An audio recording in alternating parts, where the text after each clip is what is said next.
There is something specific about the way he holds himself still when things start to move too fast around him. Not frozen, not afraid, just very, very still. I notice it before I can name it.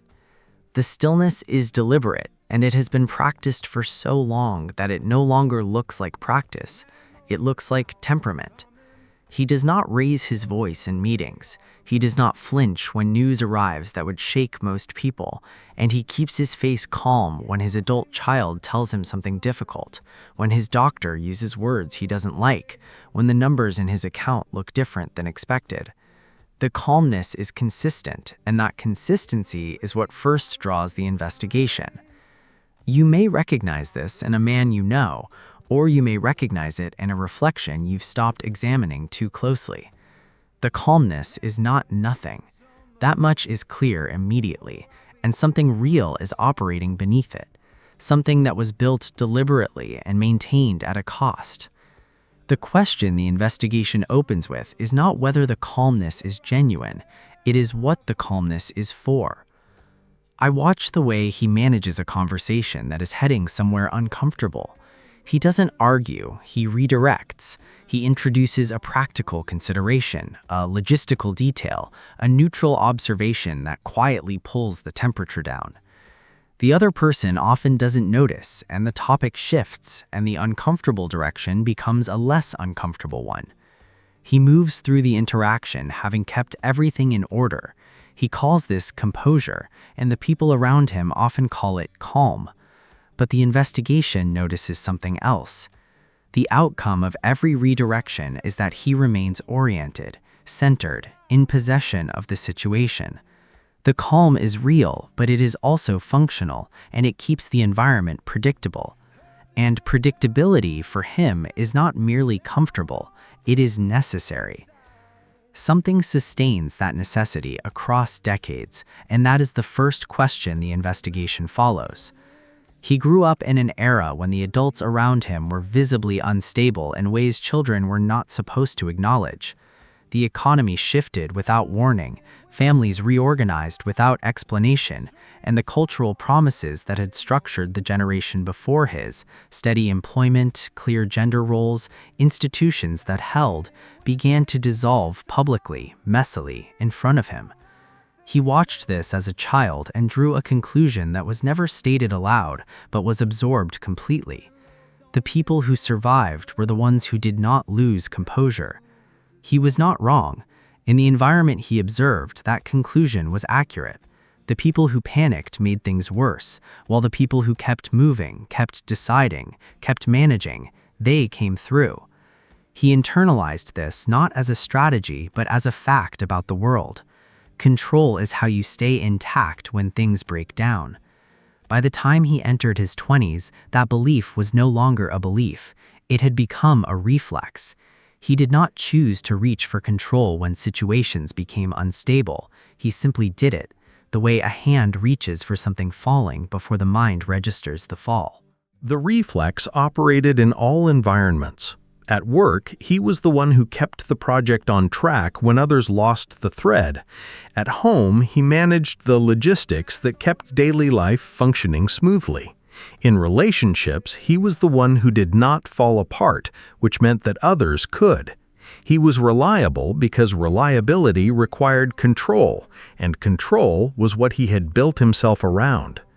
The investigation follows what happened next because what he built early in life as a response to real instability became, over decades, something he applied to situations that were not unstable at all. He begins to notice mid-life that he is managing conversations that do not need to be managed, that he is redirecting emotional exchanges that were not heading anywhere dangerous, that he is keeping the environment calm in rooms where the environment was already calm. But the mechanism operates regardless. It has become automatic, and it no longer distinguishes between situations that require containment and situations that simply require presence. You may have been in a conversation with a man like this where you felt not threatened, not argued with, but quietly handled, where the exchange ended and you could not quite locate the moment it became something other than what you intended it to be. That feeling, that quiet sense of having been steered, is a trace of the mechanism at work. The investigation names what has happened. The behavior that began as a response to genuine chaos has become a habit applied to ordinary life, and, like all habits that persist for decades, it has stopped being visible to the man performing it. He does not experience himself as controlling situations. He experiences himself as keeping things reasonable, as being the kind of man who doesn't make things worse. There is a distinction that is worth examining here because it is where the investigation begins to go deeper. The distinction is between a man who exercises control when circumstances require it and a man for whom control has become the primary mode of relating to everything. The first is a capacity, and the second is a structure. And what the investigation finds, looking at men of this generation at this age, is that the second is far more common than either they or the people around them recognize. The structure formed around a specific early logic. Strength means not needing things, and the men he observed and absorbed as a child modeled a version of masculinity built around self-sufficiency. You did not ask for help. You did not express uncertainty. You did not let a situation get away from you. These were not personal traits, they were definitions. A man who asked for help was a man who had failed at being a man. A man who showed uncertainty was a man who could not be trusted with responsibility. A man who lost composure under pressure was simply not equipped. He absorbed these definitions before he had the language to question them, and because they arrived early, before critical evaluation was possible, they settled into the foundation of his identity rather than sitting on top of it. They did not feel like beliefs he held, they felt like facts about what he was. The investigation follows this into the present because the consequence of a structure built around self-sufficiency is that the man who built it cannot, decades later, easily recognize the difference between genuine strength and the management of appearances. He controls because control is what strength looks like, but the control is also what prevents him from discovering whether the strength is actually there. I watch him in situations where allowing uncertainty would open something real. A conversation with his adult child who is struggling. A moment with a partner who is asking for something he doesn't know how to give. A professional transition where the right move is genuinely unknown. In each of these, there is a version of engagement available to him that would require him to sit with what he doesn't control, to remain present without resolving anything, to let the discomfort exist without redirecting it. He does not take that version, not because he is cruel, not because he doesn't care, but because sitting with what he doesn't control feels, at a level below thought, like failure. The discomfort of uncertainty registers in his nervous system as a signal that he is not doing his job, not fulfilling the function he was built to fulfill, and so he manages, he solves, he redirects, he keeps the room at a temperature that feels to him like safety. And the people in the room sometimes feel instead like they have been handled again. This is layer 4, though the investigation has not announced it. The responsibility he carries is no longer external. It has migrated inward, and he is not responsible for specific outcomes in specific situations. He is responsible at the level of identity for ensuring that he never becomes the problem, and the responsibility is to his own coherence. Control is how he maintains it. What changes in relationships when identity is structured this way? The investigation examines this carefully because it is where the cost becomes most visible to the people around him, even when it remains invisible to him. The person who has built their sense of self around not losing composure cannot, in relationships, fully encounter another person's composure-requiring moments without feeling threatened. When someone close to him cries without asking to be fixed, his nervous system reads it as demand. When someone expresses frustration that has no clean resolution, his mechanism reaches for containment before genuine contact is possible.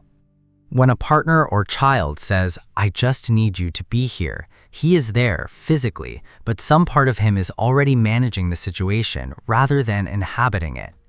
He would describe himself as supportive, and he would not be wrong exactly. He shows up, he is present in the physical sense, he does not disappear when things get difficult, but his presence carries a particular quality, the quality of a man who is doing something in a situation rather than being in a situation. He is reliable the way infrastructure is reliable, consistent, load-bearing, not easily moved, and not easily known. The people who love him learn, over years, what can be brought to him and what cannot. The practical matters, the decisions, the logistical concerns belong to him, and he is excellent with them. But the things that require sitting with what cannot be resolved, the things that ask him to feel something he cannot contain, these go elsewhere. Sometimes to friends, sometimes to therapists, sometimes nowhere because there is no elsewhere available. He does not know this is happening, and he experiences the relationship as one in which he is fully present and fully committed. He would be genuinely confused and genuinely hurt to be told that some part of him remains unreachable. His confusion would be honest. The mechanism that keeps him unreachable operates below the level where he can observe it. This is layer 6.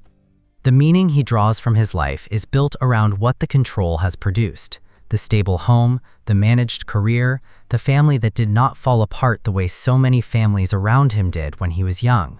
He looks at the outcomes and reads them as evidence that the mechanism worked, that the structure was correct, that keeping everything in order was, in fact, what was required of him.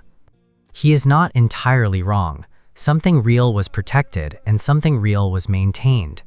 The question the investigation does not ask him to answer, because the investigation does not ask questions aloud, is what was also prevented. What kind of closeness requires giving up control to become possible, and what a different kind of presence might have opened in the years when he was managing instead. The investigation reaches the deepest layer now, and what it finds is not unique to him. Every man of his generation in his cultural context received some version of the same formative environment, the same instability without language to process it, the same cultural models of masculinity built around self-sufficiency, the same equation between composure and competence, between control and strength. The mechanism he built is not his invention. It is a generational response to a generational condition, and this is precisely what makes it invisible. When an entire generation of men has organized their sense of self around the same structure, no one has the outside view, and there is no contrast available. Control as the primary mode of being is not experienced as a choice that was made. It is experienced as the way men are, the way responsible men are, the way men who do not make things worse are. The investigation observes the collective blind spot from the outside, and it does not judge what it sees. What it sees is a generation of men who built something functional and durable out of difficult material, who sustained it across decades with genuine effort, and who arrived in their 50s and 60s with a structure so internalized that it no longer reads as structure, it reads as character. The adaptation succeeded on its own terms. The question that opens quietly at the edge of the investigation is whether its terms were ever the only terms available, whether what was optimized for was actually strength, or whether it was the appearance of strength, which is a different thing, built differently, maintained at a different cost, and visible, finally, only when someone is willing to look at the mechanism rather than its outputs. I watch him in an ordinary moment. He is at the counter of his kitchen, reading something on his phone. His face is composed, his posture is settled, and nothing in his environment is currently threatening him, and nothing about him signals that he needs anything. He looks, in this moment, exactly like what he has spent decades constructing, a man who has everything in order.